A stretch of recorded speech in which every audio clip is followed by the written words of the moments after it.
Hello guys, अगर आप लोगों को मेरे वीडियोस पसंद आते तो मेरे वीडियोस को लाइक कर दीजिए, शेयर कर दीजिए एंड सब्सक्राइब कर दीजिए। और वार सुप्रीम के इससे वीडियो स्टार्टिंग वही से होती है जहाँ से पिछले एपिसोड खत्म हुआ था। और पिछले एपिसोड के एंड में हमने देखा था कि उस अकेडमी के अंदर छुपा पड़ा वो चोर के लिए वो सारे गार्ड सर्च करने लगते हैं। और ऐसे ही काफी देर बीत जाता है और काफी देर तक उन लोगों के लिए सर्च करने के बाद भी उनको कुछ भी नहीं मिलता। और तभी हम इस बंदे की तरफ देखते यही ये सारे गार्ड्स का कैप्टन होता है। और ये अपने मनी मन सोचने था, अरे बाप रे वो चोर कहाँ गया। हम फॉर्मेशन एक्टिवेट होने के तुरंत बाद यहाँ पर पहुंचे, फिर भी वो चोर हमसे भाग गया। एक सेकंड कहीं वो चोर वो ट्रेजर रूम के अंदर तो नहीं गया। और तभी आप ऐसी दो बिल्डिंग्स के बीच एक छोटा सा गैप के तरफ वहां पर कोई बंदा काफी सारे लकड़ियां भी रख रहे होते। और तभी दो गार्ड्स उस अकेडमी को ढूंढते ढूंढते उसी गैप के यहाँ पर आ रहे होते। और तभी हम देखते हैं हमारा बैसा उस लड़की को लेके उसी गैप के अंदर आकर छुपा पड़ा होता है। और तभी हमारा बैसा को बाहर उन दोनों गार्ड्स का भनक लग जाती है। इसके वजह से वो अपने मनी मान सोचने लगता है, अगर ऐसे ही चलता रहा वो दोनों गार्ड्स हमें आसानी से पकड़ लेंगे। और तभी हमारे बैसा को अपने हाथों पर ऐसा साफ साफ जैसा महसूस होने लगता है। इसे देखने के बाद ये अपने मनी मान सोचने लगता है कि अरे यार, मैंने काफी जल्दी इस लड़की को वहां से उठा के ले गए, तो इसलिए मुझे बिल्कुल ही पता नहीं चल रहा मैं कहां पर इसको टच कर रहा हूं। अगर ये लड़की अब जाग गए तो मेरा केयर बिल्कुल भी नहीं है। और तभी उसका डर सच हो जाता है और लड़की जाग जाए। जाग जाने के बाद बैसा का हाथ को देख लेते, देखने के तुरंत बाद चिल्लाने लगते, तुम बेशर्म गई के तुम्हारी हिम्मत भी कैसे हुई मुझे वहां पर टच करने की, क्या तुझे मरना है क्या। ये सुने तुरंत बाद बैसा उस लड़की के मुंह को बंद कर लेते। इसके बाद बोलने लगता है, चिल्लाओ मत वरना हम दोनों पकड़े जाएंगे। अगर तुम नहीं भी चिल्लाओगे तब भी कुछ ज्यादा फर्क नहीं पड़ने वाला, क्योंकि ऑलरेडी बाहर दो गार्ड्स आ चुके हैं। इसलिए अगर तुम चाहते हो कि हम दोनों यहाँ से सही सलामत निकल जाए, उसके लिए तुम्हें मेरा प्लान को सॉल्व करना पड़ेगा। ये बोलने के बाद हमारा बैसा उस लड़की को पूरी प्लान समझा देता है। इसके बाद बोलने लगता है कि लड़की, तुम्हें इस प्लान के बारे में चिंता करने की कोई भी जरूरत नहीं, क्योंकि इस प्लान पर मुझे पूरा भरोसा है, क्योंकि इस प्लान को मैं पहले भी यूज कर चुका हूँ और वो भी काफी कर चुके हैं। ये बोलने के तुरंत बाद हमारा बैसा उस गैप के ऊपर की तरफ जाने लगता है। इसे देखने के बाद ये लड़के अपने मनी मन सोचने था, असल में एक बंदा कौन है और मेरे मदद क्यों कर रहा है। और तभी अब इसी प्लेस के कुछ दूर पर वहां पर एक कैप्टन भी होता है और वहीं पर हमारा बैसा आकर चिल्ला रहा होता है कि बाइसिया तुम कहां पर हो। इसे देखने के बाद कैप्टन चिल्ला रहा होता है,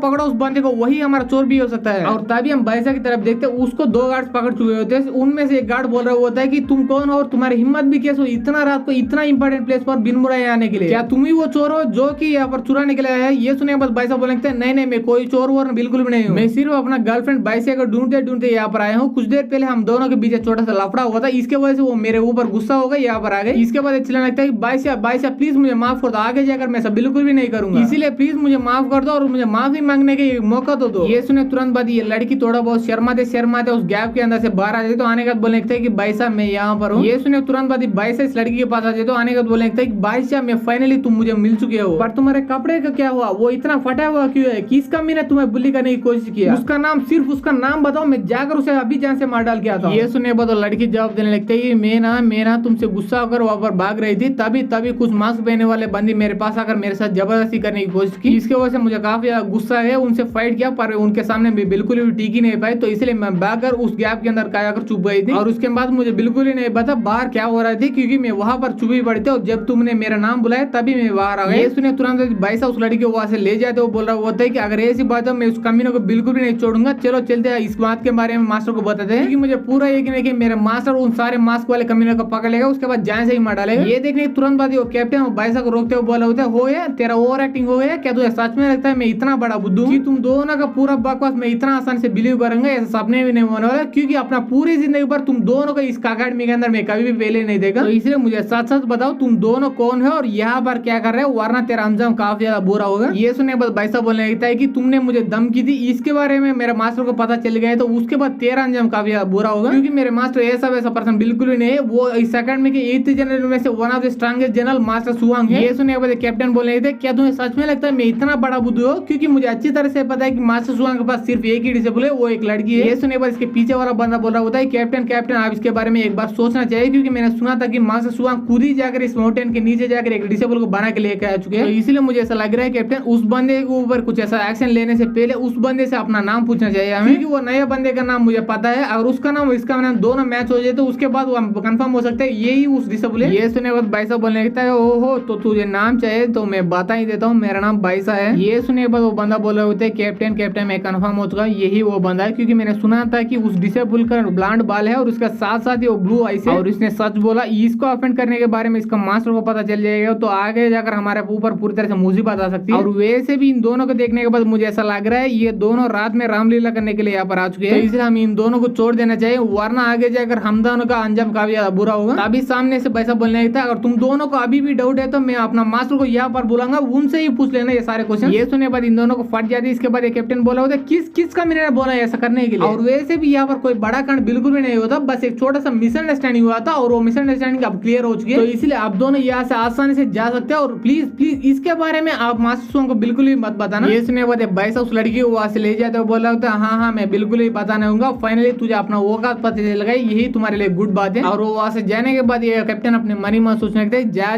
मैं भी देखना चाहता हूँ तुम कितना देर वो high and mighty attitude maintain करने वाले हो, क्योंकि तुम्हारे मास्टर सुवांग भी हो तब भी कुछ ज्यादा फर्क नहीं पड़ने वाला, क्योंकि तुमने यहाँ पर आकर रूल्स को ब्रेक कर लिया। तो इसके बारे में जाकर इस प्रिंसिपल को बताऊंगा ये अकेडमी की। तो इसलिए वो प्रिंसिपल ही आकर तुमसे और तुम्हारा मास्टर सुवांग दोनों से बात करेगा इसके बारे में। और तभी यहाँ पे शिशुड़ा कुछ देर हुआ था, तब हम देखते ये दोनों वॉक करते करते उस अकेडमी के बाहर की तरफ आ चुके होते। और तभी भाई साहब उस लड़की से पूछ रहा होता है क्या तुम इसी अकेडमी के कोई स्टूडेंट हो, और तुम इस अकेडमी के स्टूडेंट हो तो तुम्हें पता चलना चाहिए थे वहाँ पर काफी सारे ट्रैप्स है। ये सुनने बाद लड़की बोलने लगता हाँ मुझे पता था, फिर भी वहाँ पर गई क्योंकि इस अकेडमी के सबसे बड़ा सीक्रेट वहीं पर छुपा पड़ा है। ये सुनने बाद भाई साहब पूछने लगता है क्या उतना बड़ा सीक्रेट वहाँ पर छुपा पड़ा है, अगर ऐसी बात है वो किस तरह का सीक्रेट। ये सुनने बाद वो लड़की तुरंत ही चाकू निकालती है और इसके तुरंत बाद ही काफी तेज से भाई साहब पर अटैक करने भाईसा की तरफ बनने लगता है। इसे देखने के तुरंत भाई साहब पीछे मुड़ जाता है, तभी उसके बॉडी के अंदर की वो मैजिकल आर्टिफैक्ट पूरी तरह से एक्टिवेट हो जाती है। इसकी वजह से वो बिल्कुल भी अटैक नहीं कर पाते, वही पर ब्लॉक हो जाती है। इसके बाद वो मैजिकल आर्टिफैक्ट इसको फिर से अटैक करते पीछे की तरफ ढकेल लेती है। और इसे देखने के बाद भाई साहब बोल रहा होता है क्या तुम पागल हो गए क्या तुम सच में पागल हो गए, मैं तुम्हारे जान बजाए फिर भी तुम मुझे मारने की कोशिश कर रहे हो। ये सुनने बाद लड़की बोलने लगते हैं हाँ ये बात तो सच है, पर तुमने अकेले मुझे जान बचाने की कोशिश की तो मैं भी तुम्हारा शुक्रिया अदा करती, पर तुम मेरा बेहोश होने का फायदा उठा के उसके बाद मुझे गलत जगह पर चुनने की कोशिश की। पर अभी के लिए मुझे काफी ज्यादा चोट लग चुकी है, तो इसलिए अभी के लिए मैं तुम्हें बिल्कुल ही मार नहीं पाऊंगी, पर तुझे चिंता करने की कोई भी जरूरत नहीं है। आगे जाकर मुझे कोई अपॉर्चुनिटी मिल गया था उसके बाद इस अपमान का बदला लेके तुझे जान से ही मार डालूंगा। ये बोल के वहां से वो लड़की कंप्लीटली चले जाती है। और वो वहां से जाने के बाद भाई साहब अपने मन ही मन सोचने लगता है कि अगर मुझे पहले ही पता होता था ये लड़की मुझे बाद में मारने की कोशिश करेगी तो मैं पहले ही इस लड़की को 2-4 जगह पर और छू लेता। वेल अब वो चांस मिस हो गए, तो इसलिए अब मैं कुछ भी नहीं कर सकता, यहाँ से जाने के अलावा ये बोल के वो वहां से कंप्लीट चला जाता है। और तभी अब शिशुड़ा से अगले दिन सुबह का तब हम देखते हैं भाई साहब कहीं पर जा रहा होता, जाते जाते अपने मन ही मन सोचने लगता है कि ये कुछ ही दिनों के अंदर अंदर ये मैजिकल आर्टिफैक्ट मुझे 2 बार बचा चुकी है, तो इसलिए ये मैजिकल आर्टिफैक्ट को मुझे देने के लिए वो ईजियन का शुक्रिया अदा करना चाहता हूँ, पर वो कहाँ रहती है और कब मुझे मिलेगी इसके बारे में मुझे कुछ भी नहीं पता। और तभी वहाँ पर मास्टर सुवांग आ जाते तो आने के तुरंत बाद बोलने लगता है भाई साहब तुम कल रात कहाँ पर गए होते, क्योंकि मैं कल रात को तुम्हारे लिए काफी ज्यादा ढूंढ रहा था। ये सुनने भाई साहब बोलने लगता कल रात, हाँ कल रात मैं पिज्जा खाने के लिए गया था, उसके बाद मैं इस अकेडमी के लिए नया था ना, तो इसलिए मैं ये अकेडमी के पूरी तरह से घूमता रहा। ये सुनने बाद मास्टर सुवांग बोलने लगता है तुझे इतना भी घूमने की कोई भी जरूरत नहीं, क्योंकि इस अकेडमी के अंदर काफी सारे सीक्रेट छुपे पड़े हैं। अगर उन सारे सीक्रेट में से तुम एक भी सीक्रेट जाने की कोशिश करोगे उसके बाद तेरे ऊपर एक बड़ा सा मुसीबत भी आ सकती है। पर उसके बारे में एक सेकंड के लिए साइड में रखो, ये लेटर को देखो, ये लेटर तुम्हारे सीनियर ने तुम्हें देने के लिए बोला है, इसीलिए ये लो। और ये सुने तुरंत बाद वो लेटर को ओपन करके देखने लगता है, देखते देखते पूछने लगता है क्या मास्टर मेरा कोई सीनियर भी है क्या। एक सेकंड मास्टर, इस लेटर में कुछ ज्यादा नहीं लिखा, बस एक मैप दिया, उसके ऊपर एक निशान भी लगाया, वहीं पर पहुंचने के लिए बोला मेरे सीनियर ने, वो भी एक बड़ा सा माउंटेन के ऊपर, पर वहां पर मुझे क्यों बुलाना चाहती है मेरे सीनियर। ये सुने बाद मास्टर सुवांग बोले